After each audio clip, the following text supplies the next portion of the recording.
Welcome, Dr. Josh, to Esoteric Thoughts. In your book, you have a whole chapter dedicated to archaeology.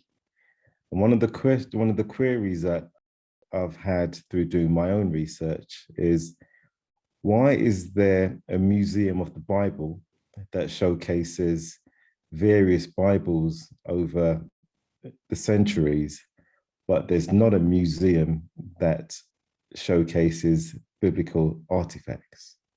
Hmm. It's a good question that I think has a pretty straightforward answer.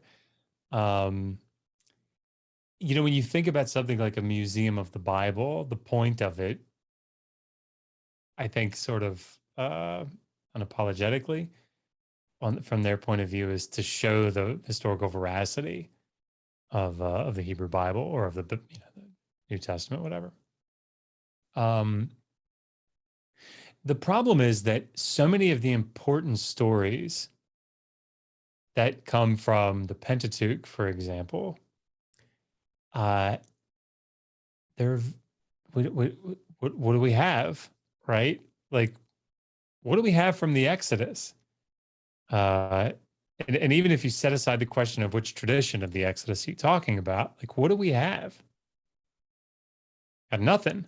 Bupkis, right? There is no material culture that there'll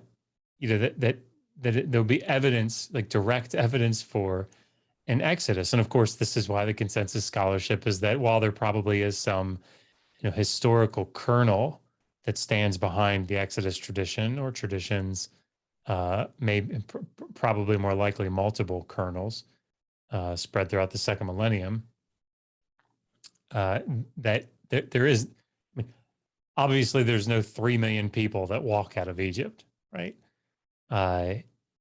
In the 15th century. So, yeah, I mean, when you think about things like what would they put in a museum of the Bible? Well, I mean, you've got some early inscriptions. You've got the Gezer calendar, you got the Tel Dan inscription, the Siloam inscription. I mean, like, you've got some early stuff. There's not a lot. You got some ostraca. But I mean, there's just not a lot to put in there, right? So it's not that there wasn't a divided monarchy. I think there absolutely was. It's not that there wasn't a David. I think there definitely was. It's not the David that we see necessarily in the text, but I think there was a David figure that a lot of the stories that we see are heavily spun apologies for the real David, but nonetheless, they represent a real historical person. But the reality here is that a lot of these big early stories just didn't happen, right? It just didn't happen. Certainly, there the primeval history is mythological.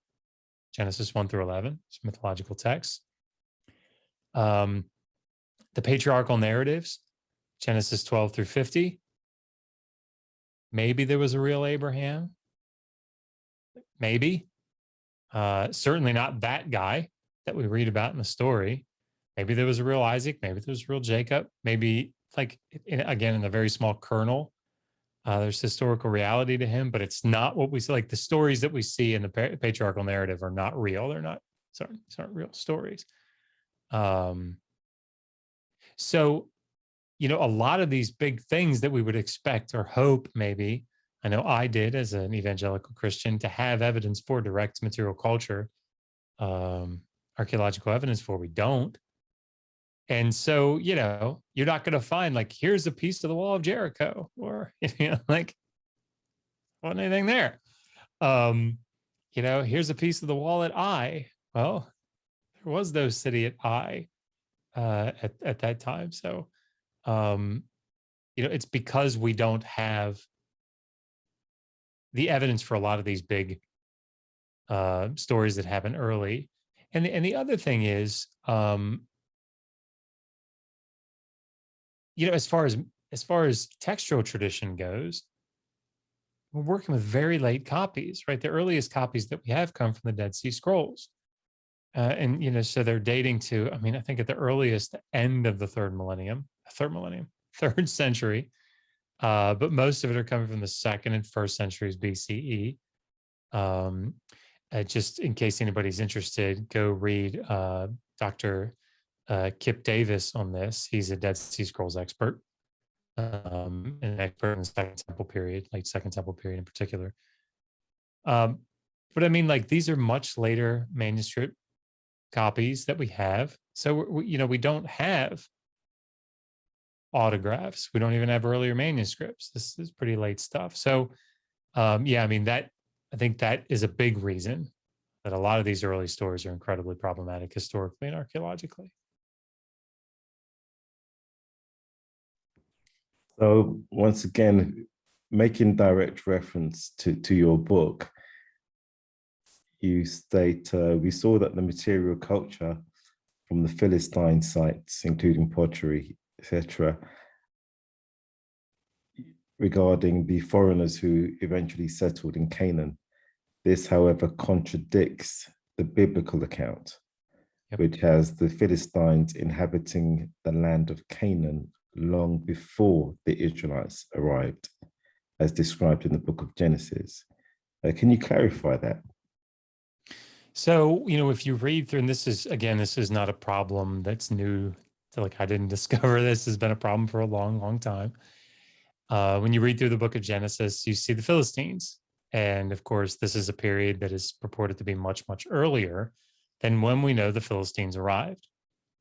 So people can go read Eric Klein's book. It's a phenomenal read. It's called 1177. I think it's The Collapse of Civilization, something like that. And it talks about in the early 12th century BCE, we have this group of people called the Sea Peoples that come down from up in the northern Mediterranean, and they destroy a bunch of stuff in their path, and they make it down to Egypt, and they're rebuffed at the Egyptian border. And some of the groups in the Sea Peoples, settle in the land of Canaan. One of those groups is the Peleset, and the Peleset are the Philistines, and they settle in the coastal region. They set up this Pentapolis, these 5 major cities on the coast.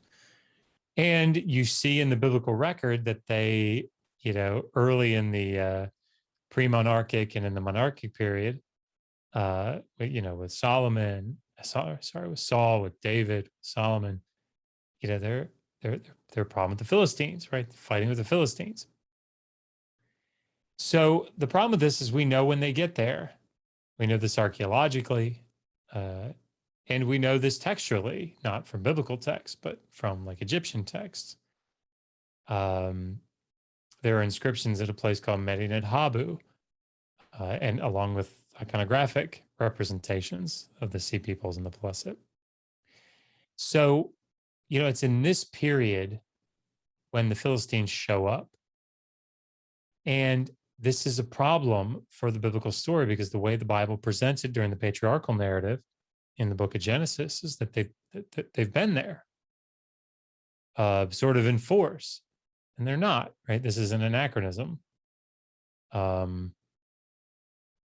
So for me, like when I deconverted from evangelical Christianity, this was sort of the straw that broke the camel's back for me.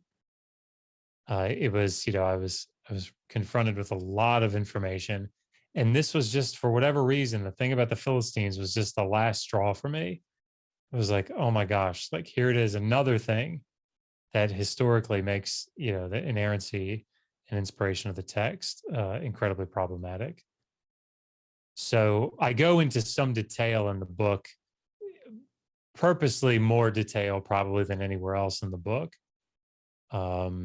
about the Philistines and how we know, how scholars know, how archaeologists know about who these people are that are settling on the coast of Canaan, and where they come from, where they came from. And because that's what archaeology can do for us.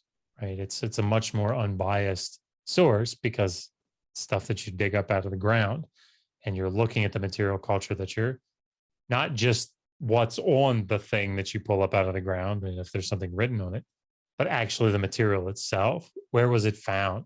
What layer of the ground was it found in? What does it date to? All these things are very unbiased in that sense. So yeah, that's a problem. It's a recognized problem um, for those that hold to that inerrancy of the text. And in closing, I'd like to read a paragraph that, for me, in your book is one of my favorite. It is my favorite paragraph in this chapter in particular. It says, many sincere believers have been confronted with the historical and archaeological data from the ancient world and determined that their interpretation of the Bible was no longer tenable. Can you comment on that? Yeah, because I was one of them, right? Um, if you grow up believing, like many of us did, that the Bible is the inspired, inerrant Word of God, down to the, in its autographs, down to the grammatical forms, down to, which synonym was used for this particular word. It's all divinely inspired and all historically accurate, which, by the way, is what many early biblical archaeologists believed. They talked about excavating with the Bible in one hand and their spade in the other, right? So this is how they worked.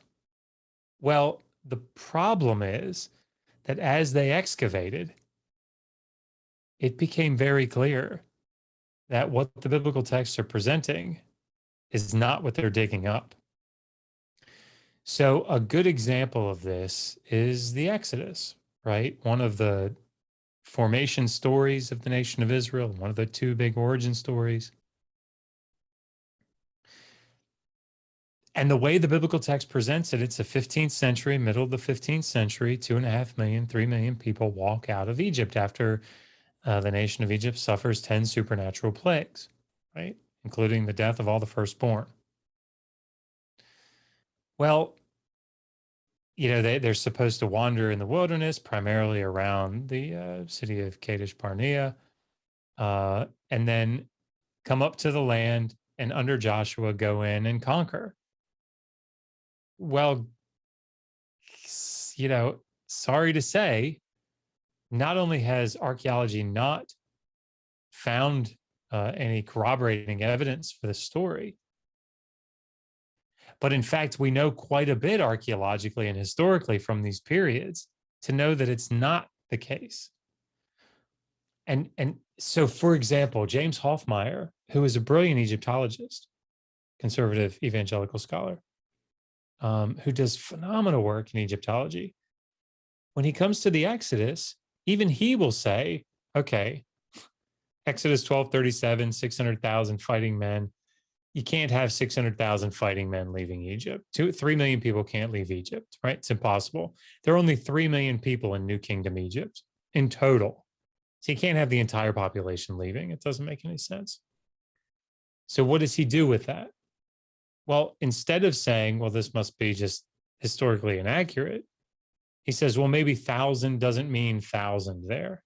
Maybe that Hebrew word means something else, right? To get that number down. Well, if you read, there's a really good book, 2021 publication by William Deaver, who's an archaeologist, Palestinian archaeologist, and it's entitled, Has Archaeology Buried the Bible? And it's an easy read. It's not terribly long, but it's a great summation of what we know, archaeologically speaking, from the Hebrew Bible. And he has this statement in there where he talks about the 38 sites that are mentioned, for example, in the conquest account in the book of Joshua. And he says, out of 38, we have 2 that could possibly match archaeologically. And he says, 2 out of 38. That's not very good, right? So you have cities like Hatzor that could match, right? But then you have cities like Jericho and Ai, and it's like, no dice. It doesn't work. The city of Ai, for example, if you read in Joshua chapter 7, I think 7 and 8, Ai is supposed to be conquered by the Israelites right after Jericho. Well, we know archaeologically that Ai was destroyed in the middle of the third millennium and wasn't re-inhabited, I think, until into at least the end of the second millennium, if not into the first millennium. There's just no city there in the 15th century. Nothing. So, and that's not in question, right? So at any rate, the point is that as the spade has gone into the ground, right? As material culture has been discovered and analyzed, it's become clear that the archaeology doesn't support this sort of more literal reading of the Bible. So it has made, it has forced people that have taken this literalistic view of reading of a text, and either has driven them away from this view of the inerrancy and inspiration of the text, like it did with me, or it has caused them to modify the way that they interpret the text. And so they'll say things like, well, maybe this is exaggeration, or maybe 1,000 doesn't mean 1,000 here. Maybe it means something different. Or maybe we have to bump the dates down from the 15th century, which is what most evangelical scholars will do. It's not the 15th century. It's actually the 13th century or even later, because we know what's going on during the 15th century. We know what's going on during the 14th century, and none of it works. So yeah, that's what it means, that the archaeological data, people say this all the time. A Christian apologist will say this all the time. The more we dig up, the more we confirm what the Bible says. Nothing could be further from the truth.